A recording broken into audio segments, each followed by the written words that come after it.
statement. That which you choose, you do so out of joy. Now, some would say that that belongs into the fourth chakra, but really doesn't. Because if the energy is moving up, wouldn't that be then basically your sixth chakra? For choice then, how do you perceive choice? How do you perceive joy except through your center of perception? How will you ever know joy without perceiving it? But everything that you choose, you do so out of joy. Now there's a statement. Of course, that'll lead you to that self-judgment, that need to forgive yourself, that guilt. Yeah. Doesn't that lead you to guilt? It does. When you're starting to choose everything out of joy? Hey, I chose that extra ice cream cone out of joy. I feel guilty about that. Yeah. Well, isn't that nothing more than taking that whole energy of the center of perception and reducing it to the point of bringing it into judgment, and then reducing the energy of self-expression, the energy of self-love, etc., all the way down? Aren't you pushing down that whole energy of choice back to your root at that point? Yes. Judging it as much as you can so that you don't manifest in the full brilliance that you've perceived yourself to be in that moment yourself. Yes. And then finally, one small statement that describes in simple terms the full power of yourself, the full expression of yourself. All that I am is love. All that you are is love. It's not much of a statement in itself, is it? It talks about love, but then mankind has its own judgments of love, and it talks, humans would say, well, okay, fine, all I am is love, but you got to be loved too, because if you're not loving me, then you're not my love. Yeah. But is that what that statement is about, or is that statement more about that whole connection of your crown chakra to the soul essence that you are? Which brings us back to, that is the choice of your soul essence, isn't it? Your soul essence chose to incarnate, chose to extend itself into a physical reality in which there was these perceptions of chakras, this perception of choice, this perception of creative power of choice. So you now moved from your root, base, core, creative self through that chakra, through the seventh chakra, into a statement of that all that you are is love, all that I am is love, all that you are is love. And as a result, you've interconnected right back to your soul essence that began this whole thing in the first place. Powerful. Yeah. Now that, dear friend, when you look at all of that, and you appreciate all of that, and you connect to all of that, and if you reason yourself through everything we've said, why is there a need then to forgive the choices you've made? To judge them in any way? To find them lacking in any way? Where would the lack be? There isn't. It can't. If there was lack, you wouldn't be sufficient. Those statements don't live by themselves. They live dynamically with each other. You see? Yes. So how then can you truly express existence in any way but in a dynamic oneness in which you, reasoning human being, realize that you are something that is more than what you say you are.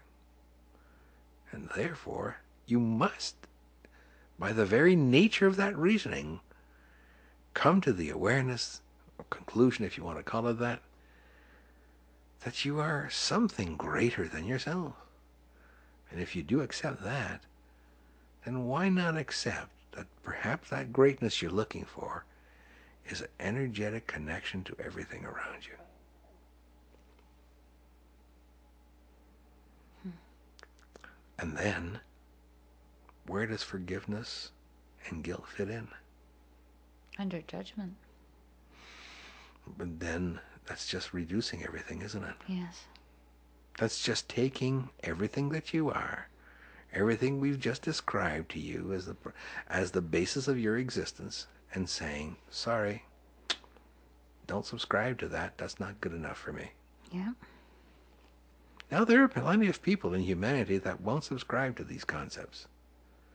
There are many who will use religious perspectives to try to limit themselves in this subscription. So, and most of your societal perspectives, we're sure, you're based on religious concepts anyways. You see? Yes. So they will do that.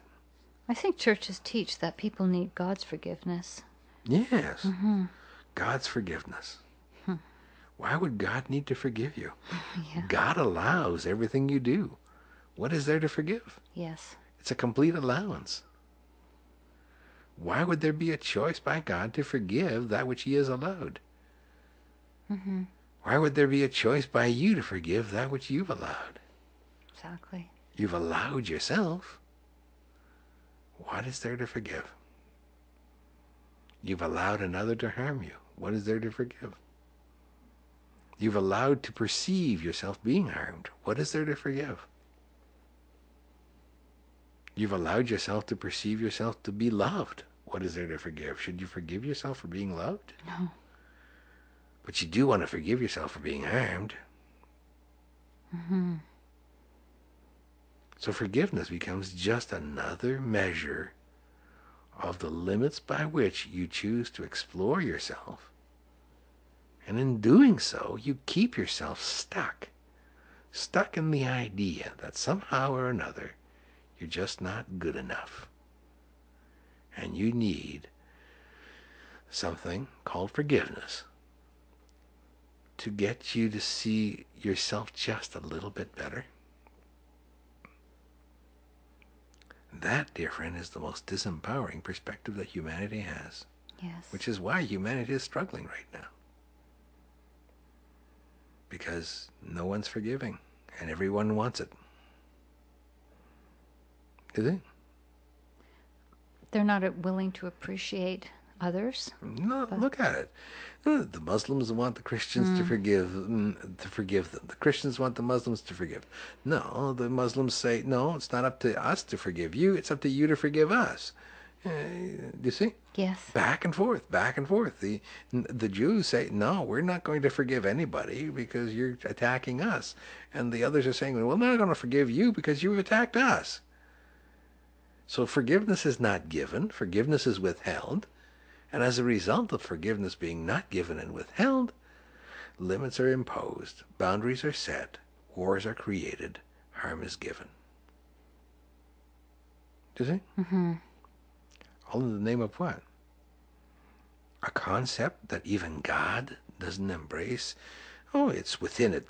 God is the all that is essence. Forgiveness is there, because otherwise it wouldn't be part of your language.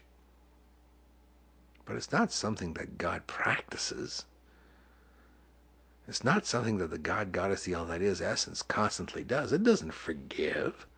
It allows. And that is a big difference. Yes. Because allowance is limitless. Forgiveness can be withheld. It has its limits then, doesn't it? Yes. So what do you think of that? I think it's awesome wonders. The defining statements too. Why would some people not really appreciate the defining statements? Well, Because it means that they have to look at themselves and realize that at the core essence of everything that they are, that they choose. They choose. Yes. Not God chooses. Not Muhammad. Not Allah. Not Buddha. They do. They choose. Imagine the power that every individual would walk around with if they really truly knew within themselves that they chose. To individuals